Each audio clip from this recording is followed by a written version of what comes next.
Hey, what's up, y'all? This is Rodney, and I'm back, and I wanted to go ahead and give my review over the Real Housewives of Potomac. Now, listen, this episode for me was probably one of the best, or at least the funniest episodes this season. Whoever did the editing in this episode, girl, kudos to you. When I tell you, I think it was like the last 20 minutes, when I tell you I was in my living room screaming. Anyways, so Giselle is having an event at her $900,000 cabin. Shout out to Candace. She's on the phone with Robin, and she's telling Robin, basically she doesn't want Wendy or Karen using her bathroom, and that if they need to, baby, they can pop a squat behind a bush. Robin tells her no, that's unacceptable, that she basically, like, if they want to come and talk mess, let them talk mess, but girl, we're not going to give them a reason to say this is why we're behaving, this way. Because look, y'all won't even let us use a bathroom. So Giselle says, fine, whatever. Karen. I think that Karen, no, not I think. We all know that Karen is a pathological liar. However, I have to be truthful and say that I do think that this is something that Karen has been working on for a minute. I don't think that she just, when Wendy mentioned a candle, Karen just said, ooh, let me go get me a candle too. It's too far along for her not to have, in my honest opinion. Now, somebody said in the comment section, girl, it don't take that much to get no candle started. And then, ooh. Girl, that was a spirit of Nikki. Girl, leave me alone, girl. Girl, I done said what I had to say about that man of yours and you. Ooh, girl. Anyways, ooh, ugh. All right, so what was I saying? Girl, I thought I was about to go home to glory. What was I saying? Girl. Oh, Karen. So I don't think that Karen is lying about this, basically. Somebody said in the comment section that it doesn't take that long to get a candle created. Someone else said that it takes a minute. So, I mean, I don't know. Like I said, I don't know. But I'm just going to assume that it does take a minute to kind of get these things started and off of the ground. And she has it packaged and everything. So, I think that Karen is telling the truth. I really, really do.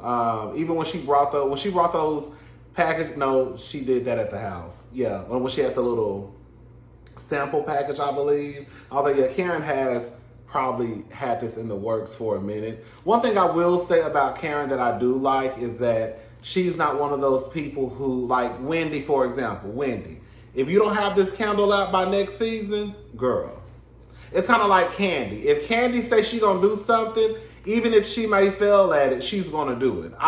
One thing I like about Karen is she not gonna do a whole bunch of talking. I can show you better than I can tell you.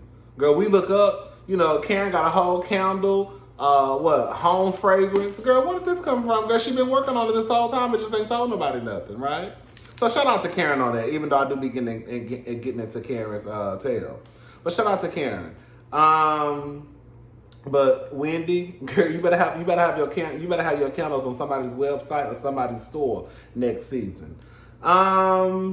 Ray is supposedly on the phone with somebody, girl. I don't know, girl. I think they was just doing that just to do it.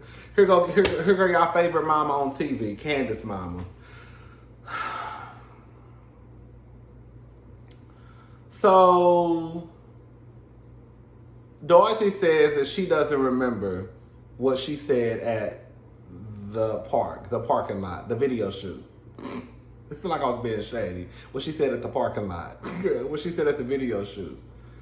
Dorothy, unless you were just, girl, drunker than a Cooter Brown, unless you had just took a fifth back to the head, there's no way you didn't remember what you said. You remembered exactly what you said. You remembered enough to try to convince Candace that what Mia said didn't have any malice in it or behind it, right? You remember that much, but you couldn't remember what you said. Well, guess what? We're going to find out what you said when they play this episode, because they're going to show everything you said. So, of course, they go back and show everything that Dorothy has said at the video shoot. Candace basically tells her, don't worry about what I got going on. If you hear some stories about my man in the MGM with a man, a woman, or a billy goat, then you come holler at me. Other than that, let it go, right? So Chris comes in and joins the conversation. Chris lets Dorothy know, you ain't never paid no bill that had Chris Bassett on it. We have a prenup, and I ain't never asked her for no money. This is the thing, right? We give Chris a hard time. I'm gonna say this much. I have gave Chris a hard time. But girl, Chris ain't my friend. I don't know Chris. All I know is what I see through the TV screen. But the truth is, let me just go ahead and hit y'all with a 1-2 hit a quitter. Y'all so hell-bent on Candace. If Candace is paying the bills, so what? I thought y'all was happy about people retiring their husbands. And if you together for X amount of years, or if you married and that's your husband, I can do what I want to do.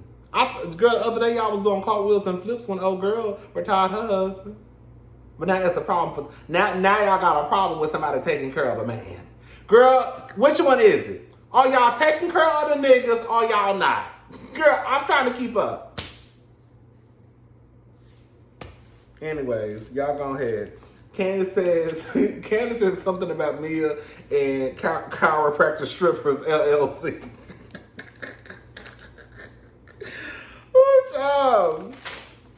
Anyways, so Mia. Mia goes and have ice. Mia, the kids, her husband, and her mother go out and have ice cream. Mia looked like the daughter. Girl, her husband and her mama looked like they was husband and wife. Girl, I said this is a mess. You know, Mia let us know that her mother was in prison and that she was originally sentenced to 20 years. She didn't serve the full 20 years, but that's what she was sentenced to. She said something about 6 or 7. I don't know if she had been out for 6 or 7 years or if she was in prison for 6 or 7 years. 6 to 7 years. I'm not exactly sure. I can't remember. I'll say this much about Mia. I'm glad in her mother. I'm glad that her mother told Mia that she was proud of her. You know, I do crack a lot of jokes about Mia, holding her way from the strip pole to the penthouse. And that might be true. Hello. But the truth of the matter is, with Mia's background and, her story as far as growing up, Mia really could have taken the wrong turn, right? And she took the right turn, by making sure she hopped on this old man dick, pushed out a couple of babies, and now she live in a penthouse, and now she managing all these places. So, shout out to Mia. The mother seems like she, somebody said something, and I think I might agree. Well, let me ask y'all a question. Do y'all think the reason why Mia's mother doesn't like to come around is, one, her mother, she already told us that Mia reminds her of her ex-husband, right? And we know the story with her ex-husband.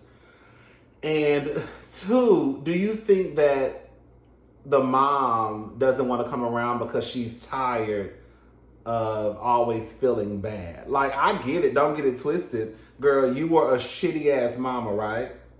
Right? But, I guess you had to do the best that you could do for the situation that you were in. So it doesn't take away from the fact that, girl, you were not the greatest mother. In this current time, it's like, girl, why would she want to keep coming around if every time she comes around, she's going to be crying? Does that make sense what I'm saying? No? I don't know. Anyways, girl. So, what's her name? Karen goes to, it looks like it is dark in here. Can y'all see me? Hopefully when I upload. Because sometimes I notice when I upload, it looks a little bit brighter. But anyways, if not, I'll try to fix it for the next video. So Karen goes out to Wendy's house. Let me just say something. These get-togethers just to get together for no reason is getting on my nerve. Like, there really was no reason for Karen and a scholar to drive all the way out to Wendy's. And clearly, Wendy lives very, very far. I mean, I guess she lives close. Okay, you know what? Wendy has said that she lives close by her job. Like, most people try to live close by their job. So Wendy lives close by her job. However, I guess because of the show, And because I guess where everybody else lives, it's like, girl, you live too far. But of course, everybody has to shoot at their at their homes. So, but my whole thing is this, girl. Girl, I'm not about to drive to your house and they say you live all the way in Nigeria, girl, to put some pencils and markers in a bag. I'm not gonna do it. Girl, quiet as this kept, she could have had her kids do that shit. Girl, I'm about you want me to get dressed up, come out all the way out there to your house, just to throw some pencils, markers, and papers in a bag. No, I can't make it. I can't make it.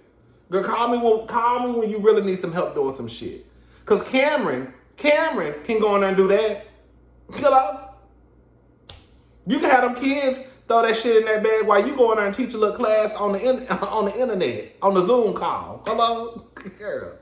Anyways, girl, but girl, I guess you gotta do what you gotta do for your job. So, girl, they drop all the way out there to Timbuktu, girl, and you know they help put the pencils in the bag, and Wendy tells them about a couple's trip that she wants to take. Giselle's foot is broken. I thought Giselle's, Kyle, that's her wigologist, her hair person. Kyle fine as hell to me. But Kyle, I don't know if Kyle can do hair or not. I don't know if he be doing them wigs. Because Giselle wigs still be looking too wiggy to me. Like, I like the big hair look, but every time I look at her hair, like, I know it's a wig. Like, I know that's a wig. You know? Like, when I look at Beyonce wigs, I don't know if that's a wig. I be thinking that grew out of her scalp. Even though we know it's a wig, we don't know it's a wig. We know it's a wig, but it don't look like a wig. Giselle wigs always look wiggy to me, and that bothers my soul. Anyways, Giselle come out with a jumpsuit and a Balenciaga.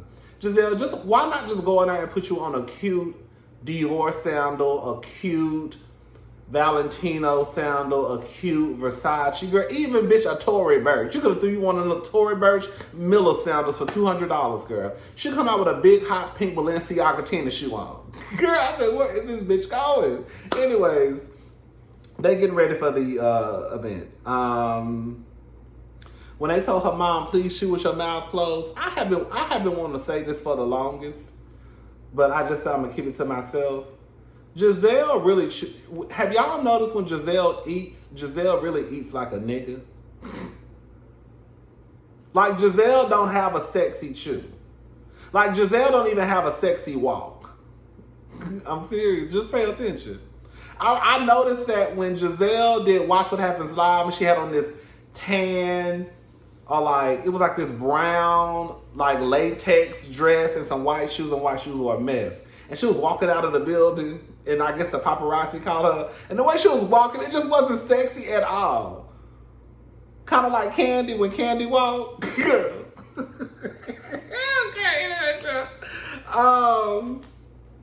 Anyways, girl, just, the daughter tells her to chew with her mouth closed. Girl, when Karen pulled up and she said, it's a 10 in the back. Are we COVID testing? Yeah. So reasonably shady. They let the girls know. Candace hasn't made it yet. They let the girls know that they just, they have a podcast through iHeart. Was it Black Media Entertainment? I don't know. Something about black something. They said the event almost didn't happen because there were people who couldn't use the bathroom. Now, that was not needed. But, of course, they say, well, who couldn't use the bathroom? And Giselle says, you and Karen. Talking about Wendy. I think Wendy asks who couldn't use the bathroom. And she says, you and Karen. And then Wendy replies, well, I wasn't going to come anyways. And then Giselle says, oh, what's the issue? Girl, you literally just told me that you were not going to allow me to come to your restroom. So my initial reaction about me not wanting to come is actually correct. Right? And even in the episode, I'm getting ahead of myself. So Wendy feeling that she shouldn't have been there is a reaction I felt as though, girl, okay, it makes sense because she didn't feel wrong in what she felt. Because, girl, you didn't want her to use the restroom. So she thinking, I shouldn't even go to that mess. You saying she ain't can't even use my restroom, and now you asking, oh, well, what's the problem? Girl, do Giselle be hearing the shit that she be saying? Anyways, she says, you talked about my home. Karen said, I think that was me. And then Wendy said, no, I talked about your clothes. Oh, child. Then Wendy started Googling, girl. When I tell you Wendy was cracking me up this episode, let me tell you, girl, I'm getting ahead of myself. She says, you're on the hater list. So again, Wendy was correct in her initial feeling about not coming because, and then I forgot about this part. The invite. The invite was shady as hell. The invite said something about friends and haters. But of course, Giselle was like, that was a play on words, I guess, for the Reasonably Shady podcast. No, girl, while you probably were being shady, Giselle cannot be so disconnected from reality that she does not realize that, girl, even though we just made up, right, we still kind of on rocky road. Girl, you should not write that in a text or an invite, because who do you think that people are going to think that you're talking about? We know you ain't talking about Ashley. We know you're not talking about Mia. We know you're not talking about Candace. So who else could you be talking about? We know you're not talking about Robin. So the only two people, haters, you could be talking about would be Wendy and Karen.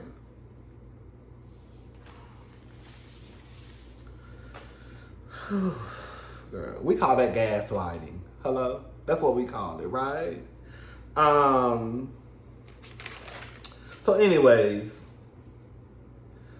Robin says it looks like you took it personal. Girl, y'all literally called the girl a hater. Did y'all notice at the end when Robin said the haters have left? Like, that's the shit that be mind-blowing or mind-boggling to me. Like, girl, you're literally sitting here telling her what she already knew. And then try and tell her that what she felt was not right. Or your feelings are incorrect. Or why would you feel that way? When, girl, Giselle called her a hater, you just called her a hater. So, girl, the hater part in the invitation was really about Wendy, right? And Karen. So at this point, Wendy not even drinking. Giselle asks her, are you drinking, Wendy? She says no. Girl. I think at this point, Wendy probably already knew, girl, this is about to be about me again. So, girl, I just need to calm my nerves so I won't go off the ledge, right? So they start asking the questions. Do you move on? Is it reasonable or shady to move on after an apology was given, or something like that? Giselle asked. Giselle full of shit. Like, girl, you're sitting here talking about moving on after an apology, but girl, you've already had a conversation with Wendy and Karen, but you're still referring to them as haters. And you just said the only reason why you're okay with Karen is because she brought this. She said that in this episode. Girl. So you hadn't moved on either after Karen had apologized to you. Is it okay to talk about a friend? Girl, did y'all hear when Giselle said when we were talking about the Eddie situation that was reasonable? Y'all hear what she said that? Girl, okay, girl. So Candace arrives. When I tell y'all, when Candace got out that car and she was tipping on that sidewalk and she what is going on? When I tell you, I was screaming. So, girl, this is when it started getting good. When I tell y'all, hold up. When I tell y'all that motherfucking Candace and Wendy, I don't give a damn how much y'all don't like Candace. When I tell you that motherfucking Candace and Wendy was tearing them hoes up. When I tell you, bitch, Candace was handling Mia and Ashley. Wendy was handling Giselle and Robin. Girl, talking about bitch, I don't need no help. Girl. Girl, them hoes was turn that 10 up. Girl, I was hollering. Anyways, so now they talk about Wendy telling Candace what Mia said and how it was whack.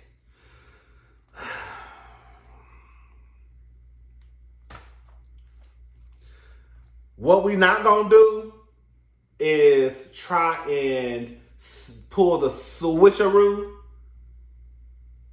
While yes, some people could debate that Wendy should have waited to tell Candace, because I think that was my initial reaction to like, oh, maybe she should have waited to tell Candace because, you know, Candace's nerves are already bad, the cause wasn't there, so the last thing you want to do is piss her off about something that a bitch basically is talking about her and her man at her video shoot. So I get that. But girl, the truth is, we're not going to sit here and try and make Wendy out to be this bad person when if Mia wouldn't have been running her goddamn mouth. Now listen, we done already got into Dorothy ass last week. This week we're going to get into Mia's. Because if Mia wouldn't have been running her motherfucking mouth, then I wouldn't have had nothing to tell. And for Robin and Giselle to sit up there, as much as they bump cat and lick and coochie juice running down the side of their goddamn chinny chin, girl, I know they're not talking about nobody and what's acceptable in a friendship or running to tell something. Like, the simple fact that they really tried to flip it on Wendy, like, well, no, you could have ruined her 1-2. Yeah. What if she would have got upset? What if the things are different? What if you made your shivering? Girl, come on, Jaguar, right? So anyways, Candace arrives. She finally makes it to the tent. Mia, y'all saw when Mia touched Wendy? And when Wendy told her, don't touch me, and then she touched her again. What are people that grew up in the hood? Mia shouldn't have got drugged? Okay, I'm going to leave it alone. Because y'all, you know, y'all change your rules up. Yeah, 1 minute y'all dragging people, the next minute y'all not. All right. So Mia, excuse me. Mia starts, Candace asks her about what was she saying at the video shoot. And Mia says that she didn't want to come to something low budget. And then Candace replies and said, your mama's low budget. Now, I don't think that Candace knew about Mia's mother and her situation. However, let me just say this. I really don't care. I honestly don't. Because I need to know why is it we can talk about certain people and then certain people we can't? Does that make sense what I'm saying? Like the same ones who sit here and say that it's acceptable to talk about someone's husband is the same ones who will fight over their husbands, right? So it's like, are we talking about the husbands or are we not? Girl, you out here basically trying to figure out if my man is broke, if my man is paying bills, if my man got money, if I'm paying my man a salary or whatever. Like, it was messy as fuck. Yes, Mama Dot didn't have no business opening up her motherfucking mouth, but Mia didn't have no business opening up hers either. While both of them need to be cursed out, we know that a lot of y'all, let me just say this, we know that a lot of y'all don't curse out y'all mamas. That's why y'all still running around here 40 and 50, damaged from your childhood, because you can't even have a decent conversation with your mama, because she gonna cuss your ass out and tell you to just get out her fucking face. So we know a lot of y'all ain't doing what y'all telling Candace she need to do to her mama. But bitch, while I can't cuss my mama out, I can damn sure cuss this hoe out right here. Y'all see how that work? And unfortunately, don't nobody care about Wendy's mama and her past life. Just don't. You talk about somebody who I care about, which is my husband, bitch, I'm going to talk about somebody who you might care about, which is your mama. If you don't talk about my husband, I will talk about your mama. Let's stop starting at the end or the middle. Let's start at the beginning. Why are we even in this situation? We're in this situation because Mia went to Candace's mama asking Dorothy about Candace's husband and what they got going on in the situation. That's how we got to this point. If point A wouldn't have happened, we wouldn't have even got to B. Hello? Anyways, so of course, Giselle starts to body shame. What's her name? What's the girl name? Mia, and says that maybe you should don't talk about her mother, talk about her big feet and her big hands. I said, come on for the body shaming. We're going to talk about body shaming in another video. Because a lot of y'all try to act like y'all care about body shaming, but you really, really don't. Not a clock, y'all. All right. So Ashley. Ashley starts to talk about, hold up. Ashley starts to talk. Girl, quiet as it's kept. Ashley could have been a friend. Ashley really could have been a friend this season. She really could have. Ashley could have been a friend. Candace asked her, were you there? Were you there, beloved? Girl, she thought, shut your wild face ass up.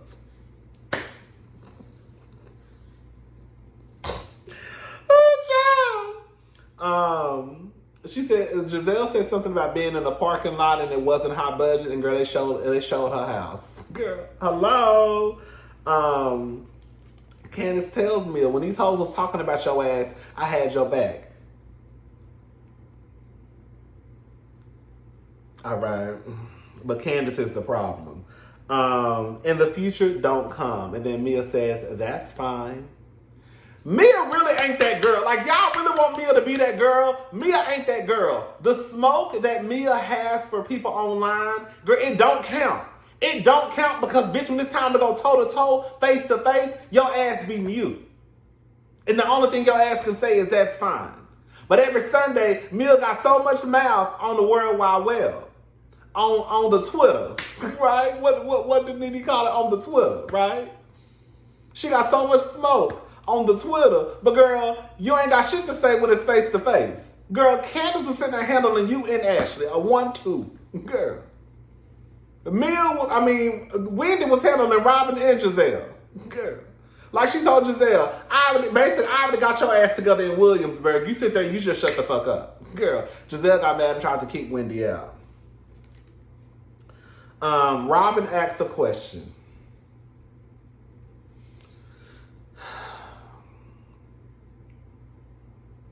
Basically, is it reasonable or shady to be concerned about a friend who just made some dramatic change to her body after cheating rumors surfaced about her husband?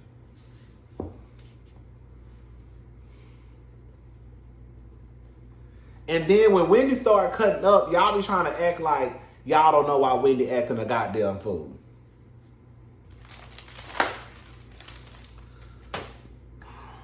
Y'all continue to talk about it. Y'all being shady. All y'all bitches got my number. Y'all could have picked up the phone and called me. And the truth of the matter is, like, I was talking to one of my friends the other day and they were defending Ashley, right? And my whole thing is this. At the end of the day, it's nothing for you to bring to Wendy. Because Wendy already knew. Like I told my friend, you want to defend Ashley so bad? But the truth of the matter is, it was nothing for Ashley to go and tell Wendy. Because Wendy already knew about the rumors. So when you hear Ashley and Giselle say, so how are we going to tell her? It's nothing to tell her. Because she already knew. That's why you were being shady and messy. Ashley, when your man was at the hotel, when Candace came and told you, you didn't know. You did not know. That's why Candace and Giselle came to you and told you last year, right? Because you didn't know about your man in a hotel with some bitch. Or the bar, however it happened. Wendy already heard about the rumors about her husband. So there's no need for you to go and tell her, girl, so I just want to come and talk to you about, they say these rumors are out here. Girl, what? Girl, get the fuck out of my face. You see? So anyways, girl, Robin says that Wendy needs to chill and that she's impossible.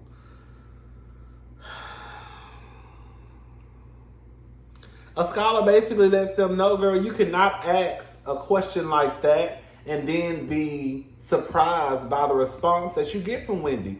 Bitch, you asked a messy ass question, and we know that question was directed to Wendy. And now you're pissed off because Wendy is getting to that ass.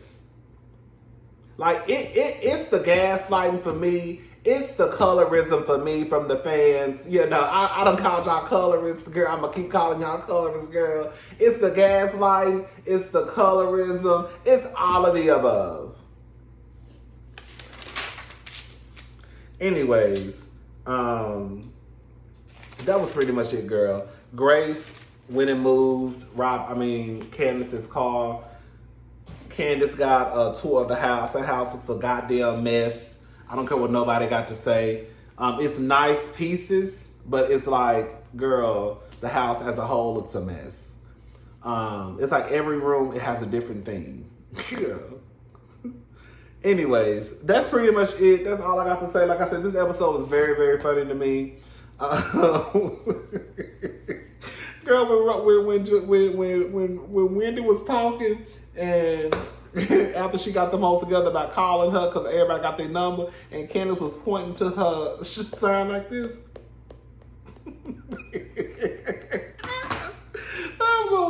Karen was actually, like I said, Karen was cracking me up, but I think it was more of the editing and, you know, how they produced the show.